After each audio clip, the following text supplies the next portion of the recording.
It was one of those quiet, middle-of-the-week evenings that usually blur together. Tuesday, I think. The kind of day where nothing really happens, where you don't expect your world to start crumbling under your feet. I was in the kitchen, standing barefoot in front of the stove, watching the pasta boil over while listening to some crime podcast Skylar had recommended weeks ago. Funny how those little things stick in your brain, the ordinary stuff, the smell of garlic in the pan, the hum of the dishwasher, the soft flicker of the kitchen light overhead. Then I heard her. The sound of heels on the stairs caught me off guard.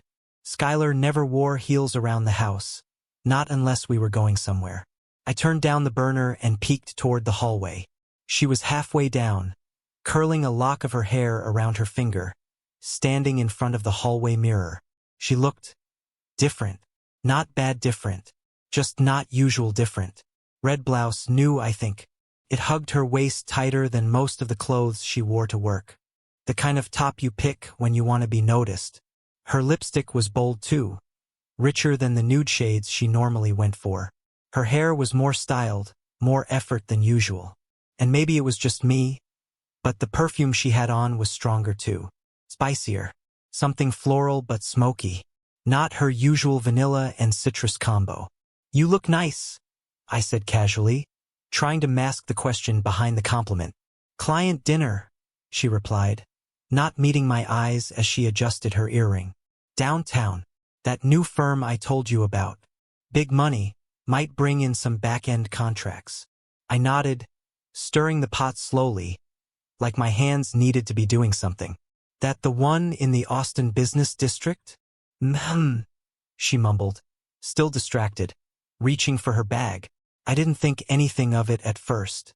It wasn't like Skylar never dressed up for meetings. But there was something about how she said it. Rushed, like she was trying to hit all the talking points before I asked too many questions. She grabbed her tote from the counter, paused, and turned to me. "Crap. I forgot my headphones," she said. "Can you grab them?" "Front pocket of my bag." "No problem." I walked over and unzipped the pouch. Her headphones were right there, stuffed next to a half-eaten protein bar, a tube of mascara, and a couple crumpled receipts. I grabbed the case, but my thumb brushed against one of the slips of paper. I don't know why I looked. Maybe it was the way it was folded, neat, crisp, not like the usual wads of paper she shoved into bags and coat pockets.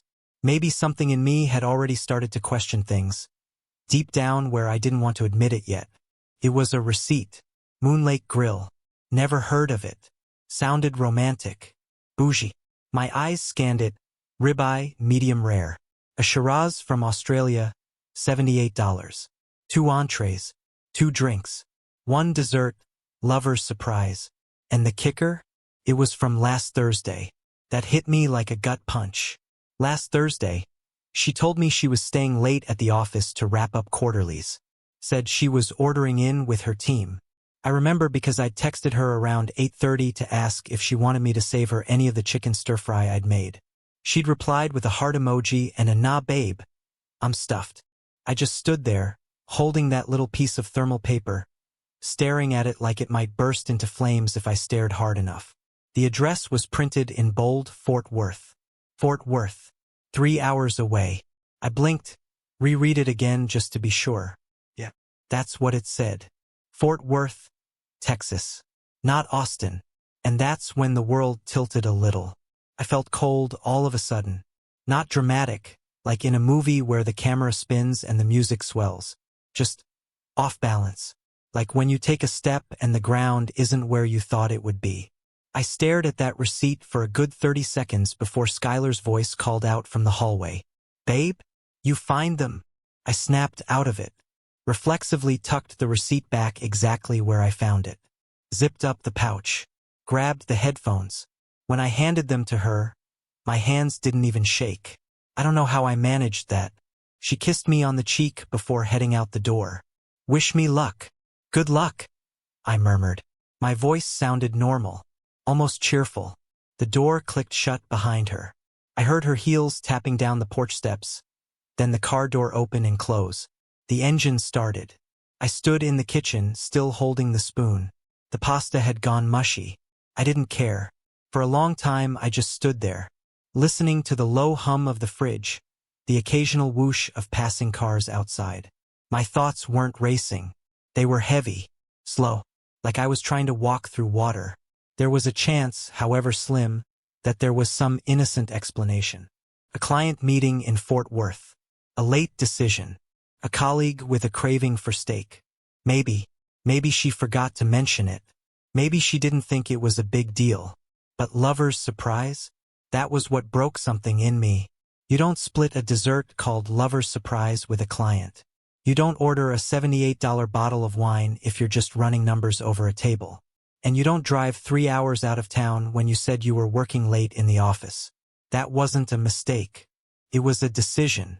I didn't explode. I didn't text her. I didn't even feel anger, yet what I felt was this low, steady dread settling in my chest, like something was starting, something big. I'd seen too many people go through things like this. Guys at work, friends from college. And now I was standing on the edge of it myself. That night, after the pasta had gone cold, I poured myself a drink, sat on the back porch in the dark, just listening to the night. I thought about how many times I'd trusted her without question. How many late nights I hadn't thought twice about. How easily this could have stayed hidden, if not for a dumb little receipt. Except it wasn't hidden. Not really. That receipt wasn't buried. It was just sitting there, right on top. Clean. Unwrinkled. Like a souvenir. That's what kept looping in my head. Not just the betrayal, but the fact that she didn't even try to hide it. I didn't confront her that night. I didn't say a word when she came home around midnight, claiming the dinner had run late and that the client had been exhausting. She was still in that red blouse, now slightly wrinkled, and she smelled like wine and that unfamiliar perfume. Deep and spicy, like something you'd find on a sample card in a luxury magazine. She gave me a quick kiss, yawned dramatically, and disappeared upstairs to shower. I sat on the couch, the TV glowing in front of me, volume low. I couldn't tell you what I was watching. I just remember staring at the screen, hearing the water running in the bathroom, and thinking, she's already forgotten about the receipt. It would have been so easy to write it off, to let it slide and tell myself I was overthinking. But once you've seen something, really seen it, you can't unsee it. The doubt creeps in, quiet and persistent. It doesn't yell. It whispers. The next morning, I woke up before her. I watched her sleep for a few minutes, her hair splayed out across the pillow. Peaceful, like nothing was wrong. And that made it worse. From that day forward, I started noticing the little things. Not because I wanted to, but because I couldn't help it. She started showering the moment she got home. No more collapsing on the couch, kicking off her heels, complaining about traffic like she used to. Now it was straight to the bathroom. 10, 15 minutes. Doors locked. Steam filling the hallway. She changed her perfume. I didn't even realize it at first. Just thought it was something she'd picked up during one of her Target runs. But one day I walked past her side of the bathroom sink and saw the bottle. Sleek, black glass, French label. Definitely not from Target. Not the same brand she used to wear. It had bite. A scent that lingered on the sheets. Then there were her clothes. Skylar used to joke that her wardrobe was tech CEO casual. Jeans, flats, clean lines, nothing flashy. But now she had blouses I'd never seen before, skirts that hugged a little tighter, heels that weren't practical for anyone commuting across the city. I asked her once if she went shopping recently. She said she'd just pulled out some old stuff, said she was trying to mix it up. But when I looked at the tags still tucked in the closet, that wasn't old stuff. It wasn't just her clothes. It was how she wore them, like she was dressing for a version of herself that didn't live in our house. One night, we were having dinner, just takeout on the couch, and I asked if she wanted wine. We had a couple of bottles of white in the fridge. Used to be her favorite. She wrinkled her nose and said, I'm kind of into reds now. Bolder. I didn't react. Just nodded, stood up, and poured myself a beer instead.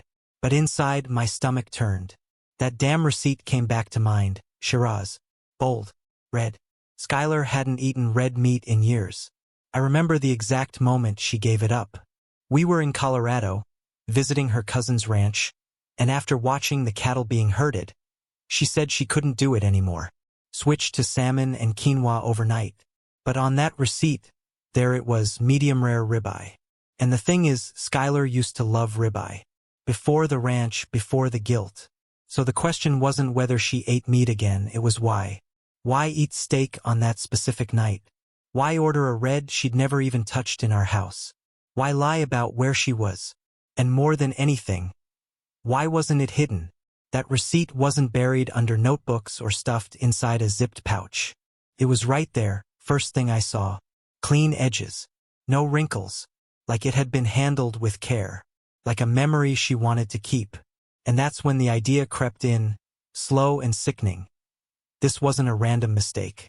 This wasn't a moment of weakness. This was a planned evening. A reservation. A meal. A wine selection. A dessert called Lover's Surprise. Who the hell names a dessert that? Anyway, it wasn't subtle. And Skylar, the woman I married, who color-coded her sock drawer and made spreadsheets for holiday gifts. She wasn't the type to leave things lying around. So either she was getting careless, or she didn't care if I found it.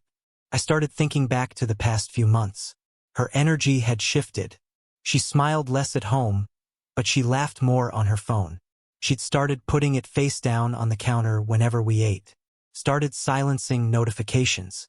She used to scroll Instagram or Pinterest openly. Now everything was done with her back to me. She started coming home later, too. Not by hours, just enough to raise questions. A 5:30 exit turning into 7:15. Traffic, she'd say. Had to prep for a morning call. Sometimes she came in wearing a different lipstick than when she left. I noticed. I don't think she realized that I noticed. I became quiet, observant, not paranoid, just aware. I didn't want to believe it. God, I didn't.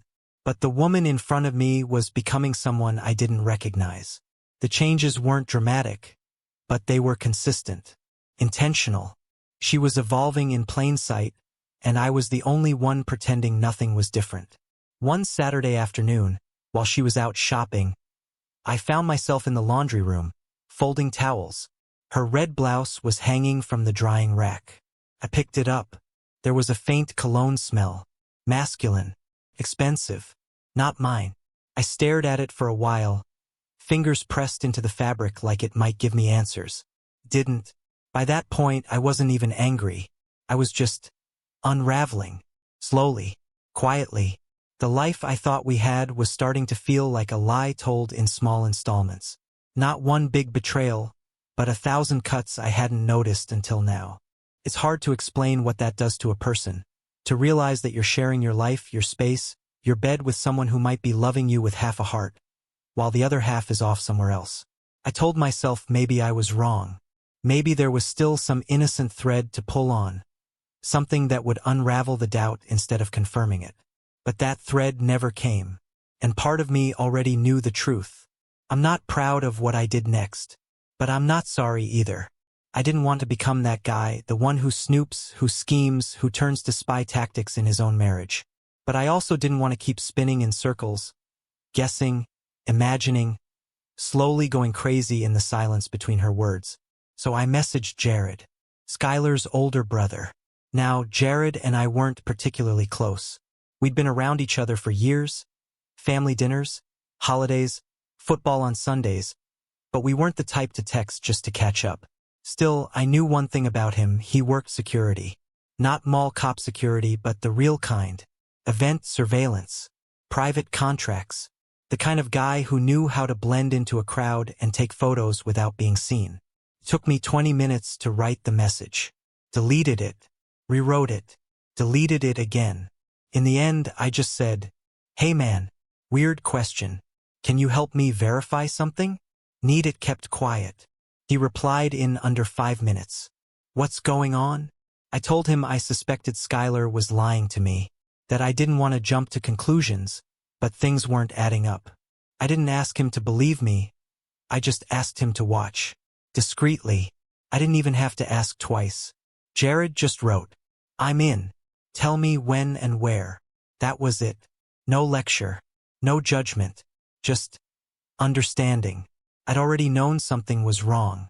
But the fact that I was looping her brother into this, that made it real in a way I hadn't let myself admit yet. The opportunity came quick. 2 nights later, Skylar told me she had an overnight presentation prep with a client from out of town. Said she'd be staying at a hotel in downtown Austin, wanted to be close to the convention center for an early morning. It wasn't the first time she'd done something like that, but it was the first time I knew I had backup. She was casual about it. Kissed me goodbye like it was any other night. No tension. No nerves. I almost admired the performance. That night, I didn't go anywhere. I just sat in my living room with the lights off, phone on the coffee table, staring at it like it might explode. 8:14 p.m., nothing. 8:17 p.m., still nothing. 8:20 p.m., ping. Jared had sent a photo. I felt my stomach twist as I tapped the screen. There she was, Skylar, getting out of the passenger seat of a black car. Her hair was curled. That same red lipstick from the client dinner night. She was standing in the circular drive of a lakeside hotel. Not downtown Austin. Not even close. And the man next to her? Tall. Well-dressed. Maybe mid-30s. Holding the door for her like it was second nature. He leaned in. Kissed her. Not a peck. Not friendly. They didn't look awkward. They didn't look new. They looked familiar. Like a couple who'd done this before. The second photo showed them walking into the lobby, arm in arm, her head tilted toward his shoulder. She was smiling, laughing even. Jared's text followed. Simple and brutal. You were right. That's all he wrote. I stared at those words for what felt like an hour. I didn't cry. I didn't throw the phone. I just sat there, frozen, watching the reality I'd been avoiding solidify in front of me. She wasn't working late. She wasn't prepping for anything. She was with him. I went to the bedroom and stood there for a long time, staring at the space we shared. The drawers she used. The pillow she curled into when she couldn't sleep. Her lotion still sitting on the nightstand. It all looked the same, but it didn't feel the same. I pulled off my wedding ring. Just held it for a minute. Rolled it between my fingers. Then I placed it on her pillow. I packed a bag with a couple changes of clothes. My hiking boots. My laptop. Left my phone charger, just to spite myself. I grabbed the keys to our second car. My beat-up old Tacoma she always teased me about, and I walked out without a word. Didn't leave a note. Didn't text her. Didn't slam the door. Just left. The house felt like a tomb behind me. I didn't look back. I drove for hours. Not in any particular direction. Just far enough to feel like I was no longer in orbit around her. Eventually, I found a cabin out near Cedar Creek Lake. I'd stayed there once years ago with some college buddies. Off-grid. Nothing fancy. Just heat, a stovetop, and enough quiet to muffle the static in my head. The minute I got there, I turned off my phone and tossed it into a drawer. I didn't want to see her name. Didn't want the apologies. Didn't want the explanations. I wanted silence. Space. I wanted her to figure it out. To walk into that house and realize I was gone. That I knew. That I didn't need to yell. Because the absence would speak louder than anything I could say. The next morning, I turned my phone on. Just for a second. 37 messages. 7 missed calls. 2 voicemails. All from her. The first text was confused. Babe, where are you? Then came the panic. Are you okay? Why aren't you answering? Then the guilt. Nathan, please. I need to talk to you. Then desperation. I'm sorry. I'm so sorry. I never meant for you to find out this way. I didn't respond. I didn't need to. She knew. And for the first time in a long time, so did I. The strange how quickly the world shrinks when you unplug. No alerts. No calls. No calendar reminders. Just wind. The whisper of trees against the cabin siding. The hum of distant crickets. The creak of the wooden floorboards under my feet. I didn't disappear to be dramatic. I wasn't out for revenge or some gotcha moment. I just couldn't exist in that house anymore. Not with the smell of her perfume still clinging to the sheets. Not with the framed photo on the hallway wall. Our trip to Big Sur, where she's laughing with her head against my chest, and I'm holding her like I thought forever was a real thing. I needed the absence more than I needed the confrontation. So I stayed in the cabin. I hiked, made eggs in a scratched-up SK*let, drank black coffee on the porch in the morning and bourbon at night. I journaled for the first time in my life, just to have something solid to pin my thoughts to, because otherwise they floated wild, circling, heavy. And when I turned my phone back on every other day or so, the messages kept coming. At first they were frantic. "Where are you? Please come home. We need to talk. Nathan, I'm sorry. Please let me explain." Then they turned reflective. "I don't even know how to start fixing this. I miss you. I can't sleep. I made a huge mistake." And eventually they just sounded hollow. "I guess you're not going to respond. I hope you're okay. I'll give you space." She didn't stop trying. But I didn't reply, because I wasn't ready to let her voice back into my world. Not yet. The hardest part? I still loved her. That's the truth most people don't tell you. That even when someone betrays you, even when they lie to your face and make you question everything you thought was real, it doesn't flip some switch. Love doesn't turn off. It just becomes heavier, sadder. It becomes something you carry instead of something that carries you. The cabin became my holding space. Days turned into a week. Then 2. I knew I couldn't stay forever. I wasn't building a new life out there. I was just pressing pause on the old one. But I needed to pause. I needed to decide who I was outside of her. Outside of what we were. Meanwhile, Skylar was falling apart. Not immediately. Not publicly. Not in the loud, obvious way some people do. She tried to keep up the image at first. Jared filled me in once, after I finally called him back. "She's trying," he said over the phone. "Posting like nothing happened. Going to work. Smiling for the camera. But it's not sticking." He didn't say it with satisfaction. Just facts. Like reading the weather. Apparently, the man from the hotel? He ghosted. Didn't come back. Didn't message. No big romantic fallout. No emotional reckoning. He just disappeared like he was never real to begin with. Skylar, for all her pretending, couldn't hold it together for long. She stopped going to yoga, stopped responding to group texts, sold our couch, gave our dog, Murphy, to her cousin. She moved out of our house, my house now, and into a tiny studio across town. Jared said it had just a mattress on the floor and one of those barstool tables you buy when you don't want to admit you're starting over. No art, no photos, no Murphy, just walls and guilt and the echo of a life she threw away. I didn't rejoice. That's important to say. I didn't throw a party because she was hurting. I didn't feel better knowing she was hollowed out. But I did feel something close to peace. Because she finally had to sit in what she'd done. Not run from it. Not talk over it with apologies and lipstick and charm. Just be in it. I didn't block her number. I wanted her to feel the weight of every message she sent that went unanswered. I wanted her to sit with the silence she'd created. I stayed at the cabin for 22 days. I left a note for the caretaker, folded my hiking boots into the back seat, and drove home without music.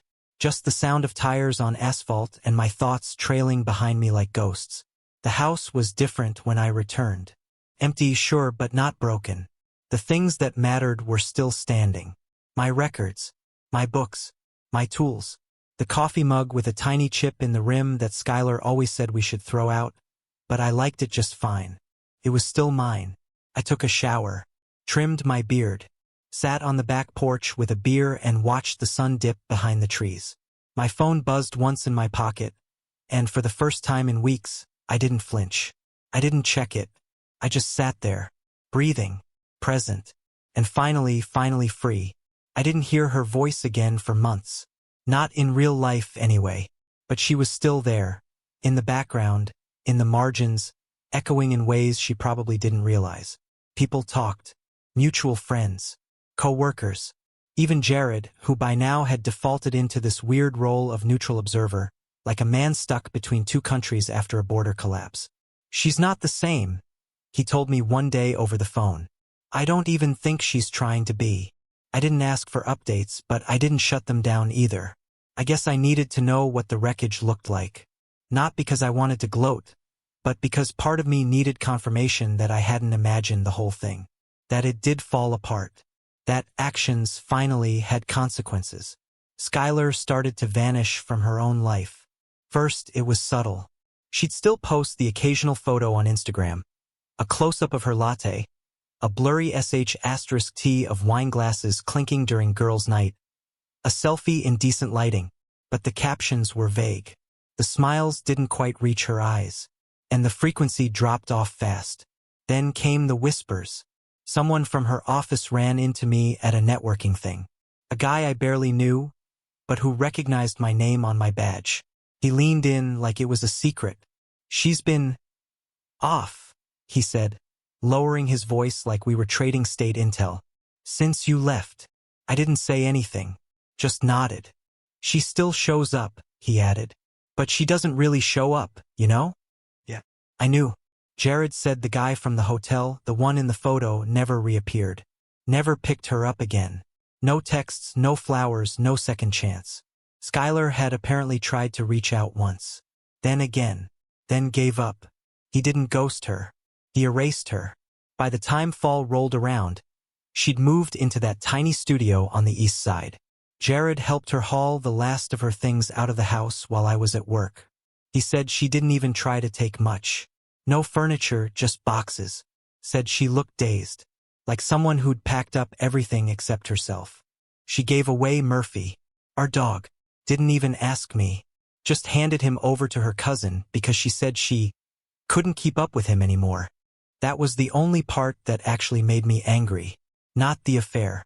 Not the lies. That giving up the one creature in our house who never asked for anything except a morning walk and a warm lap. I picked Murphy up a few days later. He barked when he saw me like I'd been gone for a year. That dog forgave me faster than I'd ever forgive her. Skylar's studio, according to Jared, had one stool, a mattress on the floor, and no decorations. No art, no plants, no framed photos. Just clothes in a pile and takeout containers on the windowsill. It was a shell. She was a shell. And no one could really reach her. She stopped texting eventually. The last one came sometime in November. "I know you won't write back, but I wanted to say thank you for loving me the way you did. I never deserved it." No signature. No emojis. Just that. I didn't reply. I wasn't trying to punish her. It's just that sometimes silence is the clearest answer you can give. Not to be cruel, but to be done. I didn't block her number. I didn't change mine. I wanted her to keep that door open, to wonder if one day something would come through it. But nothing ever did, because I had nothing left to give. It was strange watching her fade in real time, like she'd built her whole life on this image, career woman, wife, socialite, and then knocked out the foundation with one bad decision. And now there she was, trying to keep up the illusion with cheap wine and half-lies, until even she didn't believe it anymore. People started to notice, started drifting away, not all at once, but like tides pulling back. And here's the part that stayed with me the most. She didn't fight it. She didn't lash out. Didn't try to repair her image or explain things or paint me as the bad guy. She just let herself disappear. I saw her once from a distance, at a farmer's market. She didn't see me. She looked thinner somehow, like her outline had gotten softer, less distinct. Her hair was up in a loose knot, no makeup, hoodie zipped to her neck. She stood at a produce stall holding a single apple like she didn't know whether to buy it or put it back. I didn't walk up, didn't say a word, just watched her for a moment before turning away. She looked like someone waiting for something that wasn't coming. And in that moment, I realized she'd lost everything too. Maybe not all at once, but piece by piece. And she knew it. It was early spring when I got the letter. No return address. Just my name in handwriting I knew instantly. Inside, a single sheet of paper, no fluff, no pleading. "You took all the light with you. Now every corner of this apartment echoes with emptiness. I'm not asking for forgiveness. I just wanted you to know." I didn't cry. I didn't feel much at all. I folded it once and tucked it in a drawer I never opened. I had already moved forward. I found a job at a small IT company, started hiking again, and met someone, Abby. Kind eyes, calm spirit. She didn't pry, just listened. And for the first time in years, I felt like I could breathe. 7 years later, I stood in the conference room reviewing onboarding documents. A new hire list. My eyes stopped on one name, Skylar Reed. I didn't flinch. When she walked in, her eyes scanned the room until they found me. She froze, pale, sheer panic in her posture. I looked at her, calm, like a stranger. Then I nodded to my assistant.